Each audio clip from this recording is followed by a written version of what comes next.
Hi, friends. Welcome to our very first D&D Debrief. This is going to be a regular flow that we're going to have here on the podcast to answer listener questions, give listener shout outs, do a recap of the 10 previous episodes we've done on the show, and also give you a little sneak peek into the future of what's coming. And so we're so glad that you're here.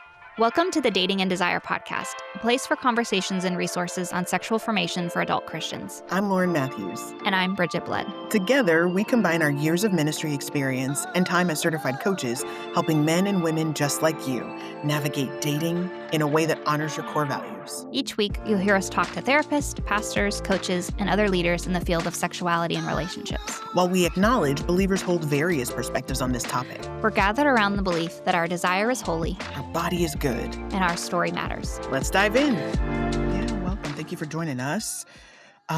These episodes will start with a little bit of what has been saving our lives recently. Yes. And so, Bridgett, I ask you first. Lately, what's been saving your life? Yes, lots of guilt in mine. My answer are Frito scoops. I try real hard to make honoring choices with body and health. And your girl has been gluten-free for a really long time and didn't know that they were gluten-free. Technically, are they full of trash? Absolutely they are. But they have been saving my life. I love them. They bring me so much joy. And I have to also honor my limits that I don't keep them in my home. They're at my friend's house. And whenever I go over to her house, I eat a handful and a little bowl full. And it brings me so much joy. The fact that I'm like thinking about the next time I can go to her house to eat some might be a problem, but it's okay. So Frito Scoops, my NC band, my Natural Cycles band, I have been tracking my cycle for a really long time. It's been a really important part of my own connection to my body, both for health reasons, but also just for like woman empowerment. I'm like, you go, girl. And for those that don't know, women, you can understand the where you are at in your menstrual cycle depending on your temperature.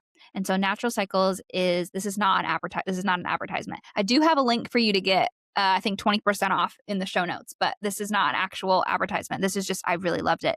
My sister started using it and she really enjoyed it. And so I was like, I'm going to jump on the train. It's a band that you wear. Also, if you have an Aura ring, you can also connect it that way. And it tracks your temperature overnight. So then you know where you're at in your cycle, if you've had a successful ovulation, if you're fertile or not. This is the only digital FDA-approved birth control for married couples that are wanting to look into that, which I really loved. I know a lot of married friends that have used it and have been really successful of avoiding pregnancy when they didn't want to get pregnant and achieving pregnancy when they did. And so also if you are not making babies right now, it's also just really good for you. There's some really great features on it to connect to yourself. That's been saving my life. Third thing saving my life is Marco Polo. Marco Polo is the best. Lauren and I are on Marco Polo. I feel very protective of my Marco Polo, so I feel a little bit of fear talking about it on the internet where I only have a couple people. But I feel like we are going to war in the heavenly places over our life. Like, I need to do a brain dump. I need to tell you. I need to pray. And so Marco Polo has been saving my life as well. It's so good. For me, live events have been saving my life. I forget that I love live events and that they are so enriching, like on a soul level. But in the last few weeks, I've gotten to go to a concert, a comedy show, and what was the third one? A play. And it's just been so enlivening, especially in the gray Midwestern winter. So that's been saving my life. A simple one, candles.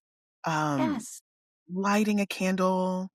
It doesn't even have to be scented. I have a lot of unscented candles because I just feeling of coziness that happens with candles, but scented ones. And thirdly, more days that are over 45 degrees in Bless the the Lord. Midwest. Oh man, the winter is hard. And so we're getting little pockets of spring, like in the form of random 70-degree days. And it is glorious and it is saving life that summer's coming. Amen. So our listener shout out of this first D&D debrief is to Laura. This is what she had to say about listening to our show. I love it so much. She said, "I'm feeling better equipped for dating and less ashamed of my desires by listening to this podcast. Bridgett and Lauren speak kind truth in a way that has freed me to talk to God about the places where I have felt too shameful to let him into. So thankful." I mean, that's everything. That's so, so Yeah, it good. is. I'm so glad. Laura, thank you for taking the time to share what this podcast is meaning to you and how it's helping you. This is like the perfect, succinct way of saying our heart. Mhm. That you feel more equipped, that you know God's with you in it, and you don't have to hide anything from him. So good. Yeah, we're so thankful. And if you haven't had a moment yet, this, I have fear of this sounding salesy, but it really does matter for the robots of the internet to tell other friends, single and dating friends that are looking for content to have these life changing conversations. If you would leave a review on the podcast or rate it, it can be a one sentence. This is why I love it. This is how it's changed me. Those reviews really do obviously encourage us. They help our heart know that we're not just speaking to nobody. And also, they help other people find it who are looking for this kind of content. And so you can do that on Apple or wherever you'd like to listen. Yeah, please do. Rate review. Yay. Do you want to jump into some questions and answers, Bridget? Sounds great. This is the best part. Thank you so much for submitting questions. You can do that on Instagram. Um, yeah, you can do that on Instagram. You can email us, but we love, love, love being able to answer questions. And so the first question that came up was how to trust your body, feeling out safe men. That was the specific question. I think that this can apply to safe women as well. So for the men who are looking Mhm. for women, how do I trust my body in feeling out safety, especially in a new relationship? What comes to your mind first, Bridget? Yeah, I think the first thing to remember is that someone being safe doesn't necessarily mean that they're for either they are your forever person. It just means that they have enough capacity in themselves to honor your experience and to repair with conflict. So this doesn't have to be, again, angels don't have to fall out of heaven to confirm that this is or isn't your person. Just we're looking for some measure of containment in regard to your experience as different from theirs. And so I would say, I think of two experiences that I've had in this arena. I had one where we talked about it on our episode with Courtney Alexander about feeling like something was off. I had agreed to go on a date with a guy that I had met on a dating app. And then after me saying, "Yeah, let's go to coffee," his messages got really, really, really long, like uncomfortably long. Even if this was like my best friend in the world, you'd be like, "Wow, this person has some major thing happening if my messages are having to scroll 6 times to read through them." And so I started to feel really uneasy. And so I actually called Courtney and I was like, "Hey, something is off here." This was several years ago. And she's like, "What's happening that you're not just asking the man? Just ask him what's happening." And so I was brave and I shared that I was feeling a little concerned about the level of intensity of our conversation and I wanted to make sure that we were aligned on what our hopes were for coffee. That I didn't want to write a story about him that wasn't true, but I needed a little more clarity. And that man responded so viciously with so much accusation, with so much "you're the person that said you wanted to be vulnerable, blah, blah, blah, blah, blah." And I was able to go, "Thanks so much for the information. We obviously have very different communication style. I'm no longer interested in going to coffee." Which is sad because, and there was probably some shame in that for me too, to go, wait, but our banter felt safe up until this point. So again, we're assessing safety one date at a time, not necessarily having to make That's a right. lifetime commitment. In other situations, with men that do have the capacity to be relationally safe, when I've been able to show up and say, "Ooh, hey, I feel a lot of guilt asking us to rearrange the time of our date or the place of our date." That happened to me when I first moved to Nashville. I felt a lot of insecurity about parking and navigating the city by myself when I first got here because I grew up in very small towns and lived in very small towns my whole life. To ask to say, "Ooh, hey, it actually takes a lot of emotional capacity for me to navigate crazy parking downtown and then go on a date. Can we change it to another day at a different place that I know has great parking?" And he was just able to regard that and lean into me, and it created capacity and it gave me the ability to show up more flirty and fun and safe because I felt like I was regarded. And so I would say at the beginning, there's probably going to be some anxiety that feels the same. I would say just because you're feeling anxious about bringing someone up to someone, again, this question was specifically about men, but this can also be for women on the other, or Clay, one more time. This conversation was submitted by a woman asking about men, but I also hear this from men too, of there's something happening that I can't quite discern. Is it my own anxiety about relationships or is something off? You don't know unless you ask. And give the person the opportunity to show up with their true colors. And if you need more clarity, ask for more clarity. And so I would just say, we're going to have a longer conversation about this, but it'll probably feel the same of an anxiety or an actual red flag, but bringing that to the person to say, a little bit if you're bringing this up, this is what's happening for me. Can you provide some clarity what's happening on your end? However you say that, then you can know moving forward.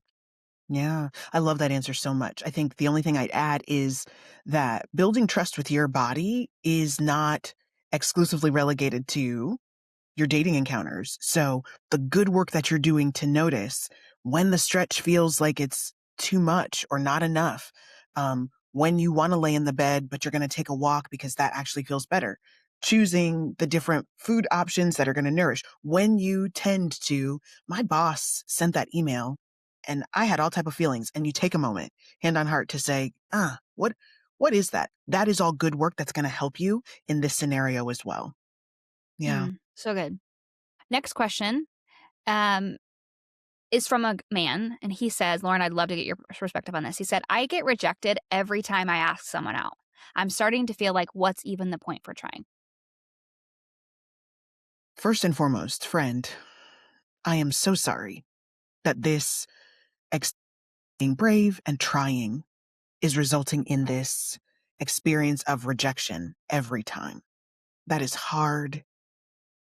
And it doesn't take away the power and courage, the glory of your risking. So I honor your risking, and I'm so sad with you that you're having this result. And I encourage you to take some real requisite time in prayer and with a fellow guy friend or girlfriend to share this pain and let it continue to be honored um, in an even more meaningful way with someone that knows you. I think I want you to think about,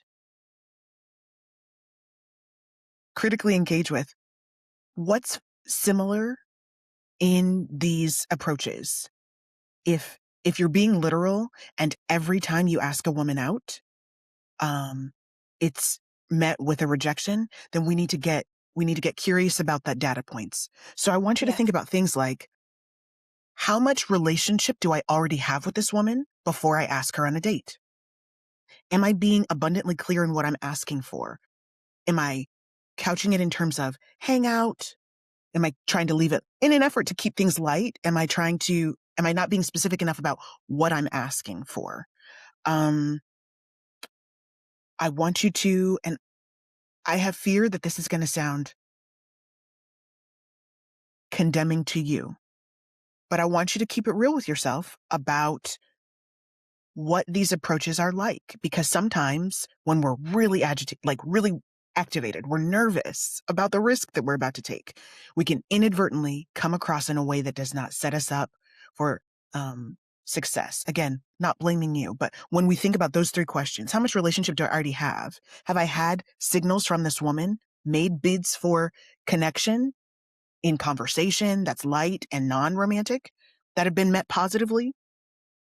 When I consider the other questions that I asked, like, I think you're going to get some insights into what might be going wrong.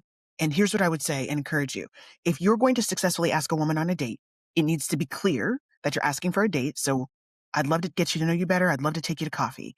I suggest, especially for first dates, keeping it light. Number two, I'm going to say you want to have a certain measure of relationship with her before asking on a date. So let's say you've met her at church. You're in small group. Let's have a conversation that lasts 15, 20 minutes after Sunday school and get a sense of, is she edging away from me or moving toward me? Those nonverbals are going to be helpful to you in knowing, is there more interest in getting to know me better? Um, I think the last thing I'll say before I turn it over to you, Bridgett, is this. Know that you're going, as a man who is, as a man in our culture, it still is this way. Guys tend to be the askers. Doesn't mean women can't. Mhm. Guys tend to be. I want you Yeah. to let the rejection signal reality of our cultural moment and not information about you and your worth or your value as a person. I think this is something easy, especially for women, to forget. Guys, you're going to get rejected a lot. Most of your dating experience is going to be rejection. Why? Because you're the initiator. It's the consequence of being the brave initiator. You open yourself up to more risk of rejection. So we have to make friends with this rejection and not let it mean something about you. Give you good data, but not mean something negative about your value worth as a person. I could preach about this for 25 years. Bridgett, what do you think? Amen. Yeah, bless your desire, bless your curiosity. Start there always. And this is for men or for women, but like name what's captivating about them. And if the answer is, oh, I just think they're cool and they're pretty, we got to do a little more work than that. To say, wow, this person, they light up a room. They really care for other people. There's something of their intelligence that's alluring to me. Like really paying attention. And obviously you can be moved by beauty too. I think you need to bless that of like, wow, I'm so moved there's by her beauty.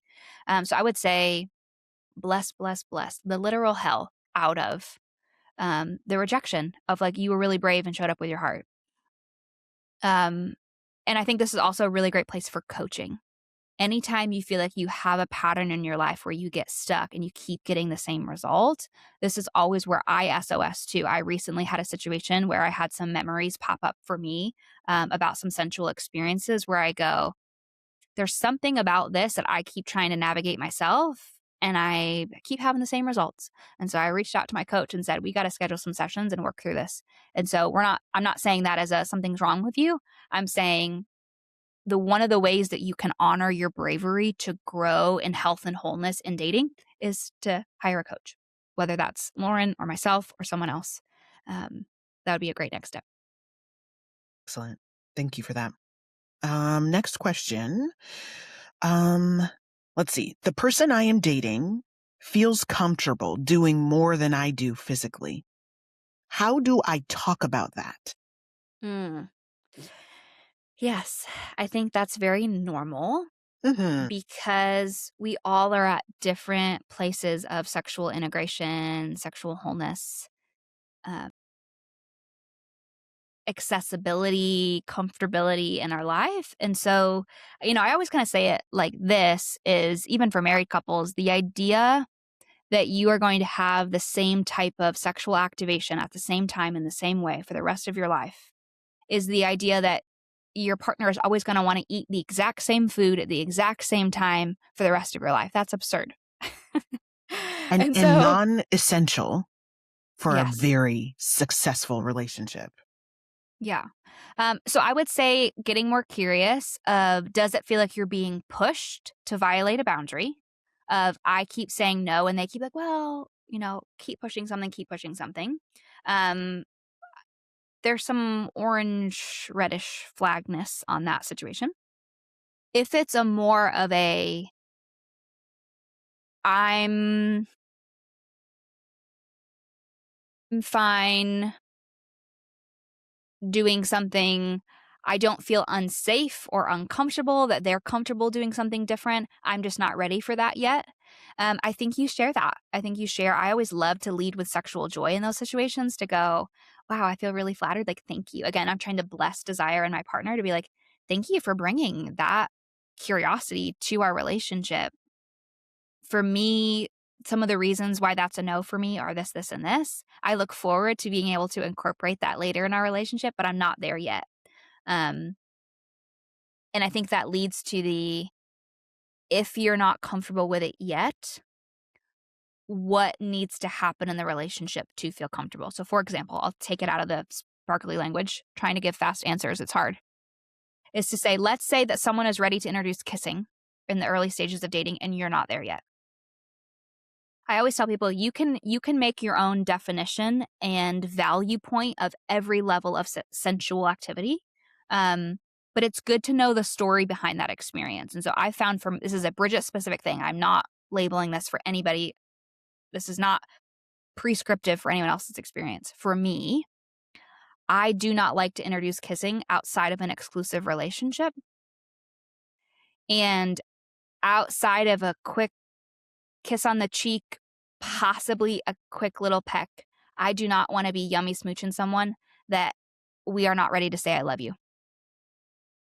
I have participated in that experience before, and it has left me incredibly sexually lonely, and it took away to go, okay, was it good? For sure, it was good. Did it align with the story that I want my sexuality to tell? No, it didn't. And so I want to do Yeah. different moving forward. So good. And so recap of that is if you're feeling like your boundaries are being violated, please reach out, let someone else know that that's happening, to talk through. It doesn't automatically mean that the relationship is unsafe.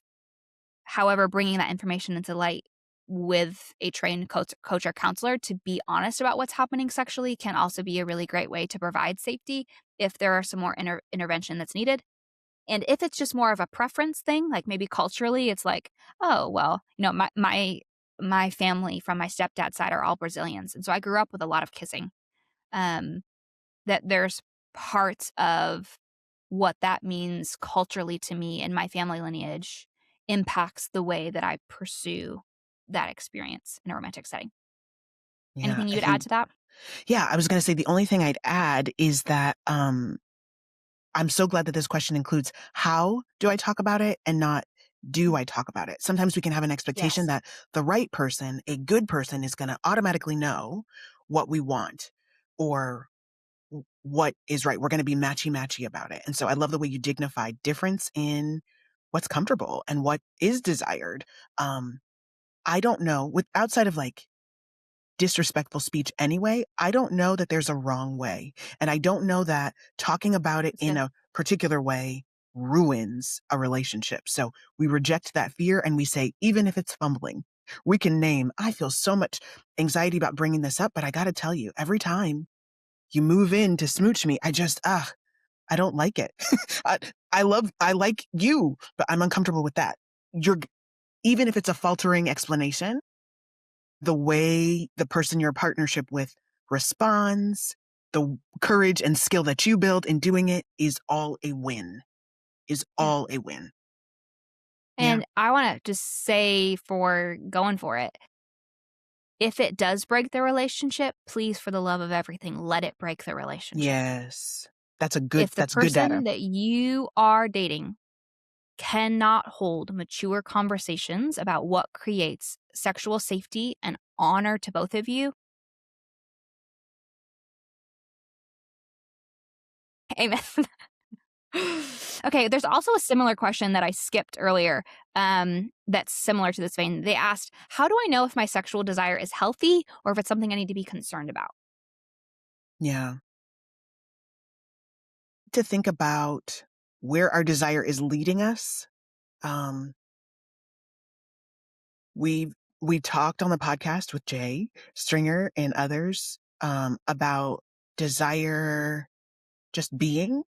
Um, and so I would focus my answer on where is this desire leading you? Is it leading you to connection? Is it leading you to appropriate closeness? Is it leading you to something that's outside of your values? It's going to be a really helpful way to notice, is this desire healthy or unhealthy? Where is it taking me? I think the framing of desire in my mind in my formation was, um, if it leads you to sin, then like it's bad.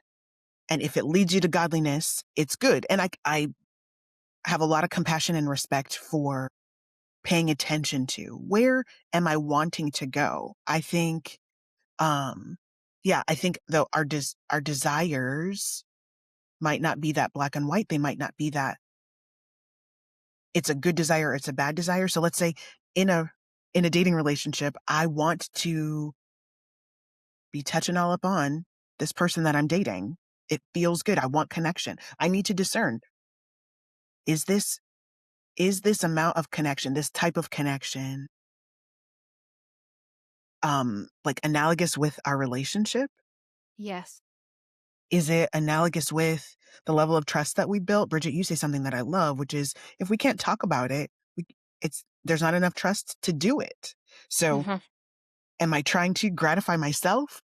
Am I using this person? Or am I seeking appropriate closeness with this person? What would you say? Yeah, it's so good. I think about a lot of the work I get to do with singles and couples around sexual story work is really unpacking sexual fantasies. And so we have a lot of blunt conversations about what are you fantasizing about or how are you acting out sexually. And I always tell people everything you hate about your sexual story tells me everything that's good and holy in you. And I have, take the most, whatever you perceive to be the most sexually wild or sinful or whatever you want to call it, label, and you sit with someone and go, but what's the really good thing that your heart's drawn to in this? When we can figure out that place to go, oh, I took a really good desire and I put it in a really trashy place. When we can bless that good part of us, we can go, okay, well, this behavior is not in alignment with the man or woman I want to be. So this does need to change. But we don't get there from, a weird way to say this is I think people in any area of life try to repent too quickly without understanding the goodness that their heart was drawn to in an unhealthy thing. Girl, we got to talk about this again later. I'm noticing that repenting too quickly is so good, Bridget. Like, that's Yeah. really important. And the second part of the question is, if it's something I should be concerned about. I mean, I will share really honestly. I was met a guy at an event recently and I was very activated by him. Great. Again, I'm used to that conversation. But I noticed in my body there was some level of the activation that I kind of describe and work with my clients is at a little bit of a dark edge. There was something about the sexual curiosity I had that was like I felt my body speed up and yeah, it felt a little unsafe to me, and so I told my best friend who always gets these text messages of like, "Ooh, wow, flooded with sexual joy, little bit of guilt, there's a part of it that feels a little funny to me." And so I was able to unpack a good part of it, but then I literally called my sexual story work coach and said, "Girl, we gotta schedule some sessions. I need to walk through this fantasy with you because it's taken me to a place it doesn't feel good." And so as we were able to work through it, I went, oh, there's something about the way that this man's story interacts with my story that reveals the pattern in my life where I have outsourced my value to people that I have deemed if those special important people can say that I'm good, then I'm good. And so now it feels cool where it's been, several weeks since then. And I feel the settle in my body to go, yeah, really attractive dude, really cool. There was something about that sexual activation that revealed a little concern for me. Not and I didn't feel like, "Oh my gosh, I'm gonna go blow up my life." But there was some level of like, "Ooh, if I don't keep this in check, this can lead me down an unhealthy way." And then I called in support because we should not do this alone. We can't do this alone. Freedom that created for you to not make this about this man in particular, but to grow on your own, um, as an individual. So good. So, Mhm. so good. Yeah, and then last question, all these questions were so good that we've literally taken them to our friends and said, "Can we have a whole conversation about this?" But Lauren, last question says, "Can you speak to perpetual singleness? How does one stay motivated and encouraged when things keep not moving forward?" Ugh, I hear that. I feel that. Yeah. I mean, we've talked about the longer on ramp to romantic relationship, the distance, you put it really well, Bridget, in one of our episodes, the distance between leaving your family of origin and cleaving to a spouse is longer. So what do we do when our effort and our attempts, are not resulting in the romantic relationship, covenant relationship that we want? Because it is hard. So super tactically, super practically, I would say make sure apps are not the only way you're connecting with people. Yeah. Apps are helpful. They are a tool. They are not a tool that is good for your soul if that's the only thing, if that's the only way you're connecting with people. So diversify how Yeah. you are connecting with like-minded people. Are you going to in-person events? Do your trusted community members know that you're open to a setup? Do they know how to connect you with a person they notice is great? Diversify how you're connecting with people. Um, the other thing I say is we believe in the sovereignty of God. And so when you Hmm. need a break from more intense times of dating intention, dating intentionally, take a break. You don't, you not being on the app, you not going to that particular speed dating event is not going to mean you miss your person. So if your soul needs to connect with friends, if your soul needs to go to Bali by yourself, if your soul needs something else, take a Yeah. break, baby. It's okay. Mhm. You're not going to miss your person because of that. The other thing is, Mm. I want you to create rhythms of telling and speaking the truth over yourself and having the truth spoken over you.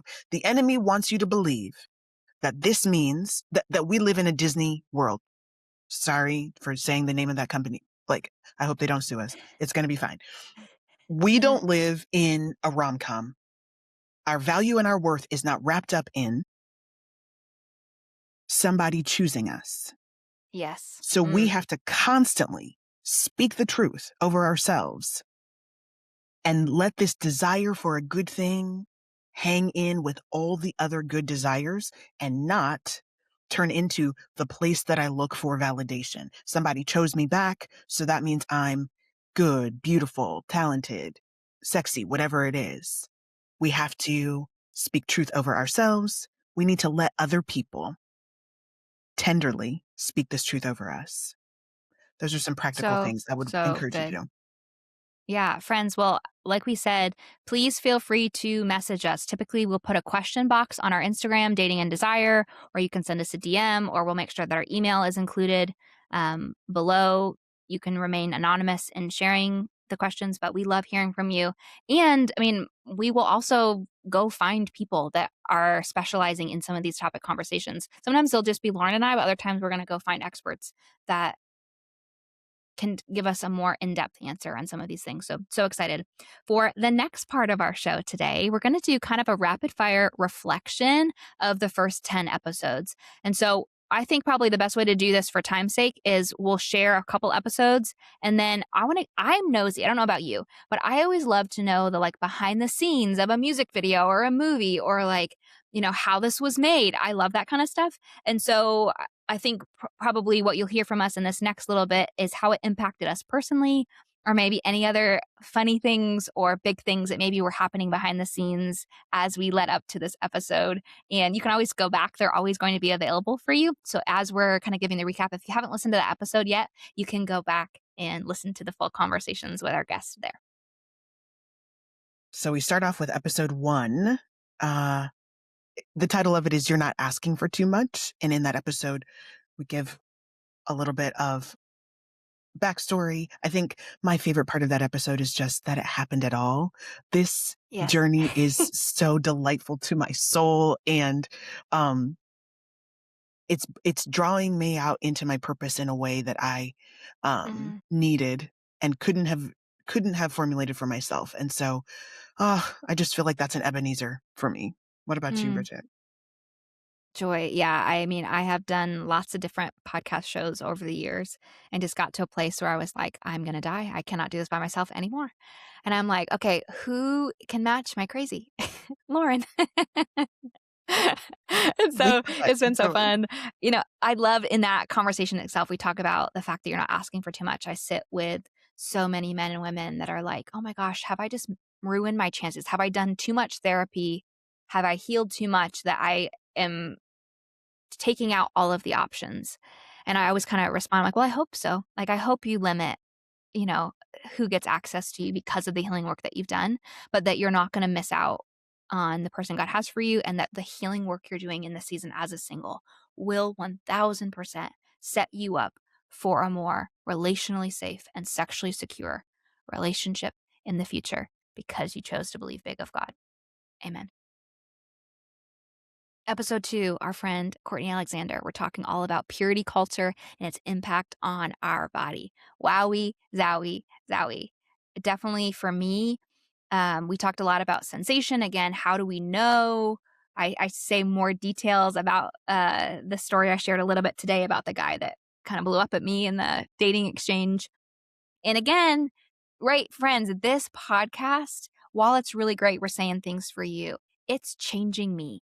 And so I realized that there were some things that were coming up in my body somatically that I'm like, I don't feel like the coaching is really getting it. I need to do some somatic work, where I went to my friend Wendy, who we're going to hear from her, a certified somatic coach, where I was able to identify some places in my story where physical sensations have been really overwhelming and have led to panic and dread in relationship. And I was able to work through some of that. So super thankful. Yeah. I stay in my head so much. And so this conversation with Courtney helped just a little bit more me believe the truth that I ascribe in my head, that my body is telling me really important things and I can Yeah. listen to it. I must listen to it. So I felt so encouraged to do that more. Yeah. Joy. Episode Yeah. 3. Oh, go ahead. You're great. Go for it. Episode 3 was about the fear of being single forever. Um, and I think one of the things that struck me so much is that having experienced that fear, like the way we talked about that fear was the same. I don't know that I'm saying it well, but I remembered it from before I got married, and it was the same feeling that that my clients describe. This, man, I'm doing all this stuff. I'm trying my best. Is this ever going to happen? And so for me, I appreciated the normalizing of Yeah. what it feels like to want something that you don't have a guarantee about. It's the same humanly. Like, it's a Mm. common human experience. And so it can unify us. Yeah. Beautiful. Episode 4 with our friend Sam Jolman. Oh, one of like the best humans to ever walk the face of the earth. Sam It's Jolman. true. Such a joyful guy. We titled the episode Men Want Romance and Women Want Sex. So much of Sam's work, his book, The Sex Talk You Never Got, so much sadness. We didn't even really get to dive into that, but you can find that here in the show notes. Of we have been taught such disgusting lies about men, that men are just sexual monsters that have no connection to their heart, and that women are just this like sub creature that have to have sex because men want it, and how dehumanizing that is for both people. And so we do a lot of, we joke and say one of our buzzwords in this episode was arousal. And so what does it mean to bless your arousal in your body, your activation, and how do you move that through your body in a way that honors your experience? So loved it. Yeah, me too. Arousal, arousal, arousal. It's a common human experience. And so Mhm. getting comfortable with it and not demonizing it, I think good, helpful work happened in this episode about that. So good. Mhm. And then episode 5 was about flirting. So, Yes. I feel like these 2 episodes are connected. I think flirting has always gotten a bad rap, in my Mhm. formation. Flirting means you're being fast. It means you're being loose. It means you're, misleading people. And I just love the reclaiming that flirting is a normal human and animal, like, Yes. behavior. It's part of how we let somebody know that we're interested in getting to know more. And I love the dignifying of flirting that this episode helped contribute to. Yeah, I'm chuckling because as you say that, I'm like, I think I need some fast and loose in my life. But Bridgett! on a serious note, Oh my um, god. it's the only episode recap that I couldn't write notes for, because there's still, even though we joke about it in the episode that I'm repenting of my belief that I'm a bad flirter, there still is insecurity for me around it. And so I'm just noticing that. And even as someone who's hosting this podcast conversation, to go, it's a place in my sexual story I'm still in process, and I'm okay with that. And so it was just good for me to notice and bring compassion to go, yeah, there's parts of this that might need more care for me too. I want to just say before we go to the next episode, me too, as a married lady, Mhm. the work to get comfortable with making a bid for connection, I don't um maybe is ongoing. Maybe there will be a time when this is old hat and it's not a thing, but it's okay, even after marriage, that you're still getting comfortable with, how do I let somebody know I think you're cool Mhm. or I think you're Yeah. attractive? Making peace with that is it's a longer journey sometimes. So I'm glad we're in it together. Episode 6, all about desire. With Jay Stringer, his work has so profoundly impacted both of our lives. I actually got to go through his certification program 2 years ago. Can't really remember the timeline. And I jokingly say, like, my close friends will tell you, when I was in it, I was like, this is the worst thing that's ever happened to me. I hate this. I want to get out. And That now was I'm so like, oh, hard. it was the best decision of my life. Like, it has changed me so deeply. I have really great friends now from all over the world because of that group I went through it with, and my group, and then has so transformed. Like, even when I talked about working through sexual fantasies, like, all of that work I learned from Jay. And so being able to have this conversation was such an honor, and I feel, yeah, I think I took away for my own story. He kinda, led through some dynamics in partnerships where there has been betrayal, and he's like, "I don't ever wanna diminish the choices that someone made that were unhealthy and created harm for the relationship, but we also must look at the other partner to say what was happening for them that they were looking away from the warning signs." And he doesn't say that as a judgment, and my heart didn't even perceive it that way. I took it as a, like, "Oh gosh, like, there's a part of little girl Bridgett that was trained to look away from harm and dysfunction to stay safe. And some of those patterns have shown up in my adult dating relationships to go, there's something that my body knew that was off here, but I felt fear or I felt like I was going to get in trouble or that I was going to make my partner look bad if I asked more questions and got more curious. And so it really has just put this fire under me to go, yes, in dating moving forward, but also in my relationships, allowing people to carry the full responsibility of their choices and their impact on me was a huge part of what I took away from that episode. So good. I think the only thing I'll add is just I appreciate another opportunity to learn that desire is something good that God uses. Um, it's good in as how He's made us as humans, and so I can honor and not just assume as the lesser choice the thing that I Yeah. want. Don't have to Mhm. obey it, but I do get to honor and learn from the thing that I want in all realms of life. Yeah, Yeah. Episode 7, we absolutely. get to talk to David Boyajian, who's a certified sex addiction specialist, licensed marriage Cool. and family therapist. And man, I love this episode so much for just Yeah. helping detangle, like, what's the difference between Mhm. addiction and noticing? Because I know in my formation, noticing Yeah. someone's attraction was tantamount to being a horrible person, lusting, and etcetera. So I love the way David helps us break down pretty specifically markers of addiction so we can know the difference between healthy dating and not, and kind of know where to go based on that. Yeah. Yeah, I loved that when this is just so you guys know, unwanted sexual behavior and betrayal will be a conversation that we have a lot. It is such a nuanced topic depending on the specific dynamics of each partnership that we're gonna continue to have lots of specialists to have this conversation as we move forward. But one of the things I really love that David helped us understand is that there's a difference in healing from unwanted sexual behavior that is disrupting your life and a full-fledged sexual addiction that has blown up your life and the different types of support that you need. We want you to hear us say that if you are listening to this episode and you go, shoot, that's me. I haven't told anyone before. I have fear. I'm a worship pastor. And if I tell I'm going to lose my job or whatever it is, we want you to know that we would love to support you. And we have some great partnerships with incredible places, biblically based, clinically informed support that can help you or your partner, or you healing from a partner, sexual addiction or betrayal, that you can get the support that you need. And so please, please, please hear us say, we love you, we are for you, and there is incredible amounts of hope and healing on the other side of this if you will choose to be brave with bringing stuff into the light. Amen. That's right. That's right. Episode 8 was with my friend in real life for a long time, and Bridget's new friend, Melissa Mackey.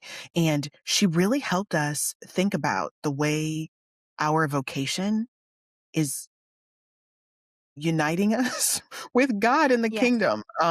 Yeah, it was an incredible conversation. Bridget, I wonder what stuck out to you about it the most? Yeah, she made this quote that I can't remember who exactly said it, but she's talked about marriage as a foreshadowing of heaven, but singleness as a foretaste, right? Scripture talks about we're not going to be married in heaven. And so, this idea that our relationships status, each, both in singleness and in marriage, tells us something about the glory and the kingdom of God. Like, there were so many moments where I'm like, this woman can preach. I had like goosebumps on my arms of, I just felt so impacted by being in the anointing of what she carries and the authority that she carries in Chicago with work and faith and all of that kind of stuff. So loved it, loved it, loved it. And then we wrapped up our first 10 episodes, starting some conversations about stages of dating. So in episode 9, we talk all about connection. And in episode 10, we talk all about building that commitment. Curious for you, Lauren, what stood out to you? I mean, I feel like you are the expert in this. And so I was really excited to hear just kind of how you lay this out when you are working with your clients. So can you tell us a little bit about those 2 episodes looking backwards of building that foundational connection and stepping deeper into commitment? Yeah, I think I love talking about this topic because it's the thing that I wish someone would have tried to chart out for me. And so, w- with very much care, overly prescriptive, we talk through what are we Mhm. actually doing when we connect with someone initially on an app or in person through a setup. What are we actually doing in the first several dates? What are the markers that we're looking for to help us know, do I Mhm. keep moving forward or do I not? Because I think some of us, especially if dating was phrased in certain ways in our formation, for a lot of us, we think I go on a date and then I'm going to marry this person. And Yeah. so talking through what am I looking for as markers of connection? Can I show up as my full Mm. self? Um, am I noticing things that I'm shying away from? Things that come to mind to say, but I'm scared to say them. All of that is super important in the connection stages. And then as we move through that, to decide, I want to keep getting to know you, but just you. I'm not going to keep dating other people or moving forward toward engagement and the decision to get married and into the actual marriage as we deepen commitment. What are the layers that keep going? I think if you listen to those episodes, you're going to notice these are a lot of repeating skill set patterns just in deepening levels. And so I hope that's encouraging because I told a client this today, like, you already have these skill sets. You have a friend. Yes. You've Mhm. gotten along at work. These are Mhm. transferable skill sets. We're just applying them in this romantic realm. Yeah. I really stand by it. Mm. I share a hot take that I will still stand by of I have some pretty um I'm willing to die on opinions about premarital counseling. And so I share those in the episodes as well. Would love to hear feedback on that as we go. Yes. Okay, That's so good. for our last couple moments together, I want to kind of catch you guys up. If you're not already aware, both Lauren and I are coaches. And so we get to sit with men and women just like you, both in group settings and in one on one settings. And so I wanted to give you a little bit of heads up about what's happening in our coaching world and then what you can look forward to hearing on episodes coming up. So, Lauren, what's happening in your coaching world? I run a group coaching program. We meet monthly together and then stay connected in our messaging app. And we are continuing to work through my 8 foundational frameworks for getting your mind and your practice right. If you are a person who's dating who or wants to be dating, to take those brave steps toward connection. And then I continue to work with people one on one. Yeah, there's more information about that on my website, but I'm just continuing this journey of going through our foundational frameworks. What about you, Bridget? What's new in your coaching work? Yeah, I'm excited that my next group cohort, Reclaim, is starting in May 9th. We're going to start a Saturday session. I've had a lot of people that have wanted to join, but because of work schedules, weren't able to join our weekday classes. And so I'm going to do a Saturday shortened version through May and June. And then if that cohort fills, we also will provide a weeknight option for that. And so it's for men and women that are ready to engage their sexual stories, that want to reclaim sexual desire as sacred, not sinful. And so we talk through a lot of more of this embodiment stuff, looking at your family of origin, how to actually set healthy boundaries, how to have conversations about those types of things. And it is incredible. I think so far I've had in that program alone, I think there's been 6 or 7 countries of people that have been represented. And so this is not just an American thing. This is all over the world. We are trying to figure this out and get to do it together. So it's been really fun. And then I also offer one-on-one coaching as well in my website. That'll all be linked in the show notes to connect there. Yeah. We also also the other thing we're trying to do. Oh, sorry. You're okay. I was going to say the same thing. We're going the same place. We want to invite you to invite us to where you are. We want this to be more than just a virtual experience. We would relish the opportunity to be with you in a room, talking, dating and desire live. And so this year we have some live events that we are working through in some major cities, and we want to know where else we should go. So please, that our email address will be in the show notes. Please reach out to us if having Dating and Desire podcast come to your church event or your regional area would be something that would be fun. We would love to consider the opportunity to do that. Yeah, absolutely. Coming up on the show, you're going to hear from some incredible guests. We're going to be talking through things like, does abstinence really matter? And how do we pursue that in a healthy way when we're all messed up from purity culture with a sex therapist? We're going to talk to some other therapist friends about the importance of friendship and healthy masculinity. And is love really enough to make a dating relationship work? We're going to talk through some conversations with Lauren and I about, is this giving desperate? Or am I just showing up bravely with my attraction in dating? And then again, unpacking from listener questions of, how do we know if I'm just anxious about something or if I am perceiving some way a red flag that's happening where I need to slow the relationship down and get more support? So that and many more episodes to come. So much joy to be with you, as we always, always, always have said from the beginning that your desire is holy, your body is good, and your story really matters.